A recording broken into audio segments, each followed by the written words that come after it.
Good evening, friends, my YouTube friends. Welcome back to my YouTube channel. As some of you may remember, or maybe you're just looking at me now, hopefully, and tuning in, this YouTube channel is called Wit, Wisdom, and Wine with Daryl Ann. And as I have already introduced myself hopefully, I am Daryl Ann. And I am sitting here in front of my fire in the Northeast, in the cold, cold Northeast, with snow outside my window and 40-mile-an-hour winds. Wonder how it is where you are. But it's nice and cozy in here, and I'm having my fireside chat. Some of you who are about my age, which you may remember is 80, will remember back to the fireside chats back in the 40s, yeah, with our then President Franklin Roosevelt. He used to do fireside chats.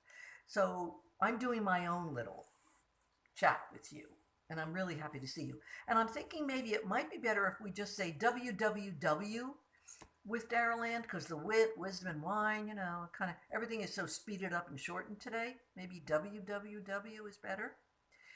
I'm really happy to be back and sharing more stories with you about my well-lived life, with the ups and the downs. Everyone, believe me, has had the ups and the downs of life, because life actually is pretty tough. And we are now in COVID time, and life is even tougher than it was before. And I'm so happy that with the new technology, the wonderful ways that they have invented for people to be connected, with Zooming, with Instagram, Facebook, YouTube. It's like a miracle that we can all connect with each other and feel like we're all helping each other to get through this crisis. And there is an end in sight. As I always say to my kids, this too shall pass. So I want to continue on with another story that I think you'll enjoy. I hope you will. And it's a funny, funny story about way back many years ago, my first job. But let me go back a little bit, digress a little bit. I had gone to a public high school in my town, and in this school, the public high school was really divided into the rich and the not so rich. My family was the not so rich. We were not up on the hill, we were down in the valley. And there were 7 people in my house. And so a lot of mouths to feed. And my parents struggled. And we had to really cut corners. So high school for my sisters and I was basically determined that we would not have the money to go to college. We would have to be out in the workforce. And so right after high school, we then went on to various jobs. I was lucky enough back then to have gotten a job with the then called New Jersey Bell Telephone Company. Back then, every state had their own telephone company. There was no AT&T, there was no T-Mobile, there was no Verizon, there was none of that stuff. Each state had their own little territory. So since it was New Jersey, I got a job with New Jersey Bell Tel. And there was a certain job back then that basically recruited mostly college graduates. I was lucky enough, because I guess I was smart enough, to pass the test, and I got a job at what's called a service representative. Today's modern day term is customer service. Back then, it was a very, very different situation. It was an extremely demanding job. We had to be able to sell, we had to be able to market, we had to be able to solve problems with our various customers. And actually, believe it or not, if you want to think about today's customer service and holding on the line for an hour and maybe getting somebody who wasn't so friendly or maybe friendly. Back then, we had to take a 3-month training course, believe it or not, in a classroom with only 3 students and a teacher. For 3 months, we sat in that classroom and learned how to become the perfect service representative, representing New Jersey Bell Tel. Testing, training, exams, and finally, after 3 months, we graduated. We became full-fledged service reps, and we were unleashed into a huge office, which I later began to realize was a huge sweatshop. Offices with all the other service reps sitting in front of their desks with huge files beside them, all paper files with customer records. And off of this big room was a very small room. And in that room sat 3 supervisors. And they listened to all of the incoming and outgoing phone calls all day long with earphones on. And they sat there and listened to us, to critique us, and very seldom applaud us. So we knew that when those phone calls came in, we were being listened to by those, we used to call them BOSs, business office supervisors. They were the dreaded BOSs in that back room. I have to take a sip of my wine. Remember, it's wine also with Darylyn? Hold on. Chardonnay's good for those who drink Chardonnay or others. So anyway, first day on the job, the phones are ringing constantly with people all over calling to either complain about their telephone service or to install new telephone service.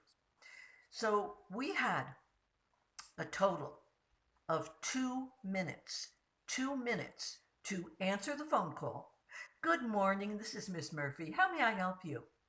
And then Mrs. Jones would either be spewing complaints or saying, I need new telephones. I need. Okay, I'll be happy to help you. But I first want to get a copy of your records if we have them in the office. Would you hold on for just a moment and I'll be right back? Okay. From that second, we had to scurry around the office trying to find Mrs. Jones' files. They could have been at the other end of the office. They could have been near us. Who knew?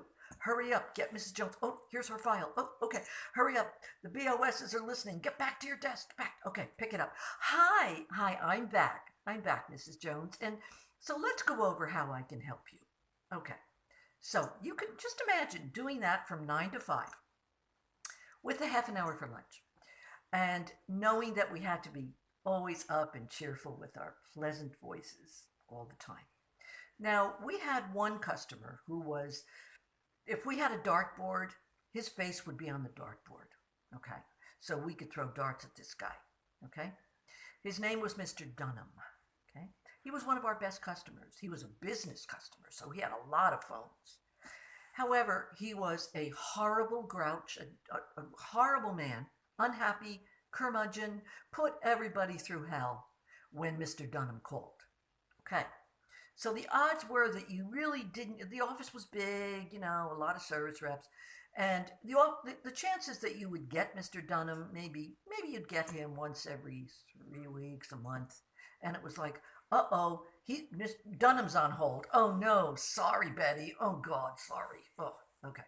Occasionally it was my turn, and I had to, good morning, Mr. Dunham. Miss Murphy, I've got a problem. Oh, I'm so sorry to hear that. How can we help you? Okay, so let's go on to 3 years of this.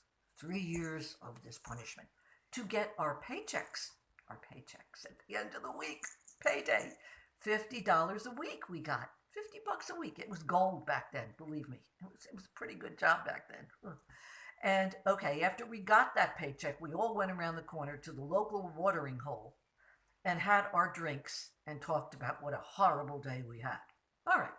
So I was kind of rolling along thinking, how much longer am I going to do this? I had sort of an Irish temper and a short fuse myself.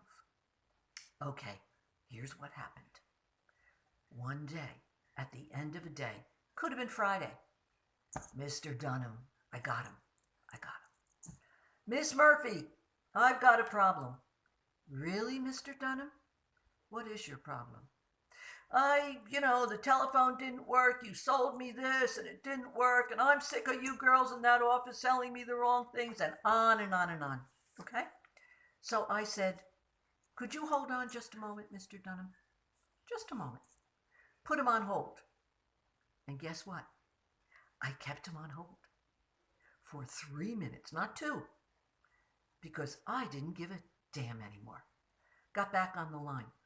Mr. Dunham, I was not able to solve your problem today. What? No. In fact, Mr. Dunham, I'm going to tell you something. You are the rudest customer that ever called into this office. You're an unhappy, miserable man. And I'm not going to take your crap anymore, Mr. Dunham. Okay? You think about it this weekend. What kind of a person you've been. I've had it. I'm hanging up now.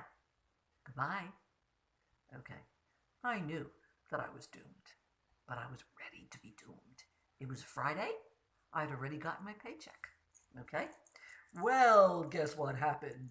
The manager is over the BOSs, the supervisor. He's the dreaded manager who watches us out of his glass window and watches us scurry around. Okay, I'm going to call him Mr. Brown. Mr. Brown came out into the sweatshop. Miss Murphy, come with me. Okay, sure, all right, fine. I follow him in. How dare you? That call was recorded, as you know. He's our best customer. How could you do that? What's wrong with you? And I said, I couldn't take his crap anymore. Well, really, Miss Murphy, your days as a customer service rep are over as of now. Grab your purse. You're out of here right now. Goodbye. Oh, okay, bye. I had alerted some of my other friends there that if Dunham called again, I was done. They watched me march out. They knew, of course, the dreaded manager calling somebody in. They knew. I said to everybody, hi, we'll talk later. I'm leaving now. I'm done. Oh my God. The looks of envy and fear on their faces. Okay? So, that was the last of my first job at the tender ages of 18, 19, and 20. Okay. Now, I'm going to give you a little bit of wisdom right now. Okay? That job at New Jersey Belltel proved to be an extremely lucrative job for people who stuck it out with the Dunhams of the world, okay, who decided, I'm going to adjust my glasses here, who decided, hey, we're going to take it, we're looking at the benefits, we're going to be making more money someday, we're going to take it. Well, Darrell Ann didn't take it. So, the friends of mine who stayed went on to eventually get fabulous, fabulous pensions, fabulous benefits, okay? They retired early. Back then, you could retire early. You were making pretty good money, okay? In fact, some of them stayed. And when AT&T took over, the monopoly that was back then AT&T, boy, they really made some money then, okay? So my advice to you is this. I know today's workplace is totally different, believe me, like night and day, okay? And I know jobs are tough, and especially during COVID, okay? But if things aren't just right, and if you're having a bad day or a bad week, and you're thinking, I really hate this job, or I'm sick of this job, or I'm bored with this job, okay, let me give you some advice. Don't necessarily make a rash decision if it's a bad day or a bad week and say, I've had it, I've had it. I can always find another job, okay? Think about it really carefully. Weigh the pros and cons. Think about, how much money could I make out there if I left? Things that I'm sure you realize that you know. But as my channel goes on and as I give you more stories, I will tell you more stories like this with the Irish temper. Okay? And maybe you'll begin to be able to see, hey, maybe, look what happened. She went here, she went there, maybe I should think about sticking it out a little bit. Thinking, yeah, workplace can be war, but workplace that paycheck is badly needed, and especially more today with what we're facing with the economy and everything. So I just want you to maybe sometimes take a deep breath and say, okay, should I do this? Should I hang in there a little longer? Things go up and things go down. Sometimes you have a horrible week at work. The next week isn't so bad. So I'm just going to try to impart, or I am going to impart, that little bit of wisdom to you. And say, hey, maybe as you continue to watch me, you'll start to say, maybe I can learn a little bit from this woman's life. That certainly has made up a lot of wonderful stories, but there have been some downs too. Yep. So I hope you enjoy this. I would love you to subscribe to my YouTube channel. Maybe, give me comments that you go into like this or like that, um, to see how I can like make it better for you and make you laugh and give you some wisdom. And hold on, and maybe you could share. Hold on. Hmm, you could share your wine hour with me. So thanks again. Thanks so much for watching and have a really good day. Bye bye.